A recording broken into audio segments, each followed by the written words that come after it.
Hello, this is Telecom TV. We are here in Gerrards Cross, north of London, in the country, in the stockbroker belt, and we are at the Internet of Retail event. And I'm talking with Nick Lansley, who is Director and Innovation Insider at Lansley Consultants. Hello there.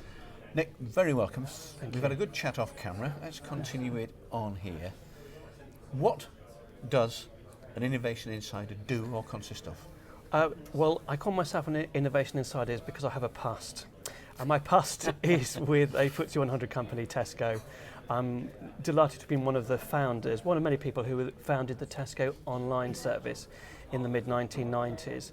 And although we didn't call it innovation, we had to forge a path of innovation through a legacy company, which was 50 years old by then, 70 now, and make a brand new technology work for customers who are using the online service.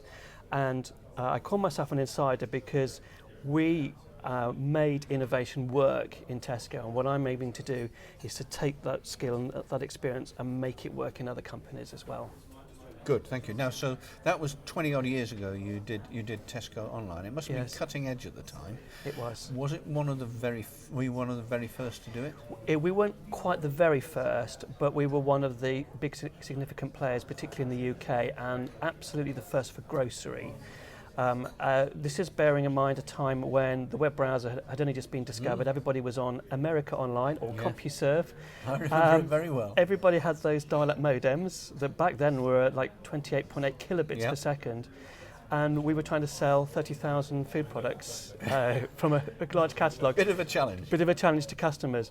And so using what today we call innovation, back then is we just worked out how on earth this was going to work. And this was about thinking of a rough circle from the customer putting together their order to having it delivered, and looking at the roughest part of that rough circle and trying to smooth it with either process or, in my case, because I was the technologist, it's some technology to make it better, and then look at the next roughest part, and so on and so on, So all the way through to this day. sort of sanding Shining, it down. exactly, and it was rough. It looked great on a website or on a CD-ROM application they used to have, Yes, where they indeed. used to choose their items offline and then go online just to place the order. And all the paperwork that would happen behind the scenes to make all that work, through to what I would like to think is a very highly sophisticated and custom homegrown operation that Tesco have been left with today. Well, it's a great legacy. And it was great fun, hard to work, but great fun. Let's move on then, Nick, and let's talk about, we're here at this Internet of Retail event, and I'd like to ask you to begin with, what impact do you think the Internet of Things is having on the retail industry right now? I think the big challenge has been the fact that customers are moving at a pace to move away from desktop computing to the mobile phone, and they're taking that even further now with devices in their home that themselves can talk directly to a retailer if they're providing service. So the Tesco, for example, Tesco Mobile Groceries app was very successful because people could just think of things as they walked around, and it was very useful for them to actually do that. But what we have now is this incredible world of sensors. It's like a digital nervous system that's been created around the world, which is creating an enormous amount of data. So you can either be a creator of that data, or you could be an aggregator or user of that data and look for patterns. So there are opportunities for retail in the world of creating services, such as grocery home shopping, a good example, through to taking data that others are creating and find new patterns and new uses for it. A very good example is, being a bit of a technologist myself, I have a weather station at home which communicates every minute to a global citizens weather forecasting service, so that that system can actually create very accurate weather forecasts around the world, just from thousands of people like me around the country, just measuring the wind and the rain and every few minutes. I hope you do better. I remember Michael Fish, and there isn't going to be a hurricane. I think he could have done with the Internet of Things. We just weren't there in time. Exactly. Big number crunching. Yes. Okay, thank you. So let's take it from the point of view then as an innovation insider. Your clients, the people that you work with, they presumably have policies and strategies in terms of the Internet of Retail. Yes. How do you see them going about forming those strategies and policies, and how well does it work? Do they know what they're doing, in other words? To a certain extent they do, if they've been in the game for a while, particularly with e-commerce. So already form of very important digital presence that's part of their main channel. So Tesco's a very good example of doing that, and there are other retailers as well, because they form patterns of behaviour, and they can begin to spot and forecast changes in that behaviour whenever new services are brought online, whether it's the product mix that might change through to the way that the customer is communicating. And what a lot of companies could do a lot better at, and some companies are doing a great job of, is trying to make these channels work together. So how do you make the in-store channel help online sales? How do you make online help the in-store channel? So if you've been looking at something online, we could detect you from your mobile phone and then offer up interesting offers as you walk in through the store. So the channels are trying to help each other. A lot of companies are completely different companies online to in-store. You know, they may as well call themselves different names. So the strategy and the policy that works best is where you're trying to make the channels work with each other. But there's one word I don't like, and that's omni-channel, which alludes to a homogenised mess of a thing.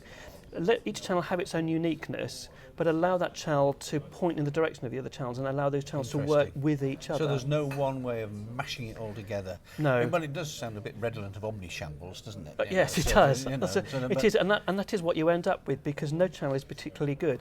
Each channel should celebrate its own uniqueness. When you walk into a store, there should be theatre and lots of good service and products all nicely displayed and a sense of occasion.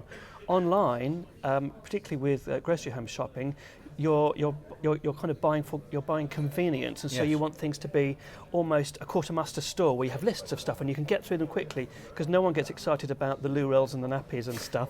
So get through that. But get through that. Yeah. So each channel of the most successful retailers they've thought about the customer experience for that channel, but then pointed in the customer in the directions of the ones where necessary. Where, for example, it may be that you can have this, but can have it tomorrow, or go down the road and get it from the in-store channel today. And by the way, we'll get you to the aisle and the shelf where that particular product is, helping each other, even though they might lose sales in that channel. Right. So one policy is lose the online sales director versus the in-store director. They should be working as one, not competing with each other. Interesting. Really interesting, that. Now, you've talked about the benefits and the way things work. What about the pitfalls? There always are some. One of the things that we see with large organisations, corporations, is an inbuilt reluctance and resistance to change. Corporate psychology, yes, the way things work. That's with the big ones, but there's lots and lots of smaller ones that are not involved in that. But what do you see as being the major pitfall? I think historically, in my experience, and this will be a terrible thing for me to say because I've been at one place for so long, and that is that where you try and get people who've been at a company and are in with the culture and the politics for so long, trying to then go on and do something new. What you do need is to get new fresh eyes, new fresh ideas coming from outside. So there is a little bit of kind of, don't want to say promiscuity between some of the retailers, but fresh thought coming in. You shouldn't be making it your career to try and follow your way up through one company to the top, because you will not be the best fit for that future. Sure. But you might be a great fit for another company's future in a different sector. So don't be afraid as the head of a company to bring in fresh eyes, fresh ideas, and they can be game changing it and can sweep away the old. But that's often, particularly in large hierarchical organisations, that can be perceived as a threat. It can, but when you are wanting to get the best talent in to get a new channel up and running, you just have to be a little bit brutal. I won't say the person who said this, but someone said that when it comes to these old ideas and this old legacy thinking, you have to kind of bayonet the wounded and get them out the door and get some fresh people in. And those fresh people don't have to be youngsters, incidentally, just fresh faces that have come from a different field. Coming at it with new eyes. Yes, with even new if eyes. They're old eyes. Yes, exactly. Okay. Exactly. As far as you know from your experience and expertise, where do retailers get their IoT technology from? For example, do they go to the traditional service providers like Vodafone or BT or Virgin or whatever it may be? Or do they lease or do they buy packaged off-the-shelf solutions from systems integrators? Or do they go to retail-specific, sector-specific vendors, like the people who make smart shelving and that kind of stuff? I think I can distill that down into the big, agonising questions that we've always had in a large company, and that is buy versus build. If you Oh, yes. build something, it will be absolutely tuned to the business model that you've foreseen in your forecasting. If you buy it, you kind of have to shoehorn that into that particular system. But of course, it's very quick, so you can get to market very quickly. So there are so many different ways of doing this. One of the ways that I promoted at Tesco, my role as head of open innovation, was to actually go to startups and look at what their business models were, what the customers that they were reaching out to, the suppliers they were talking to, what unique place in the ecosystem they were actually able to place their business model, and see if that was a fit for our customers. Sometimes we built our own systems. A lot of the early APIs we built, which are technologies for talking to other devices such as mobile phones, we built ourselves because there was nothing out there.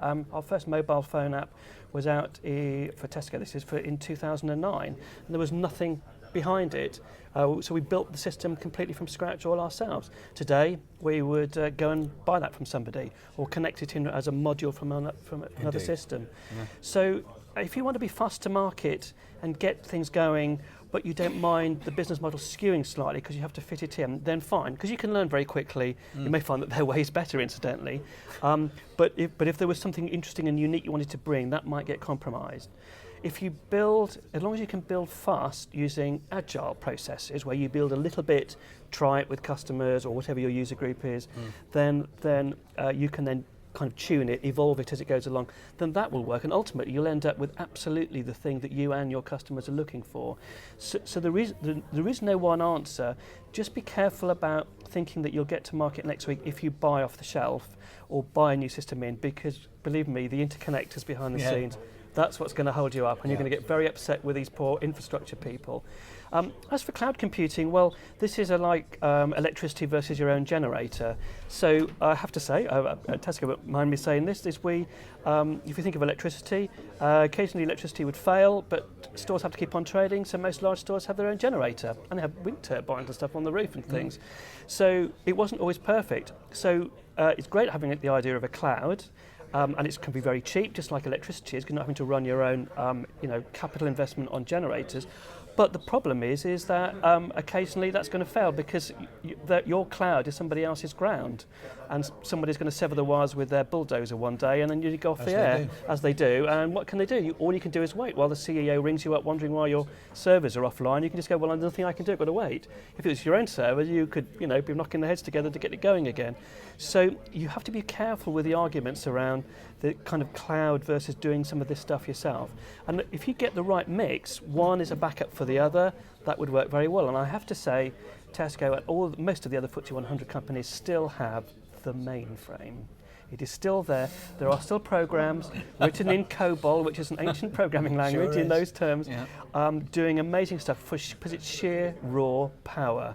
So great, the cloud and something else, but at least you have control of your own power, and you must never take that away if it's important enough.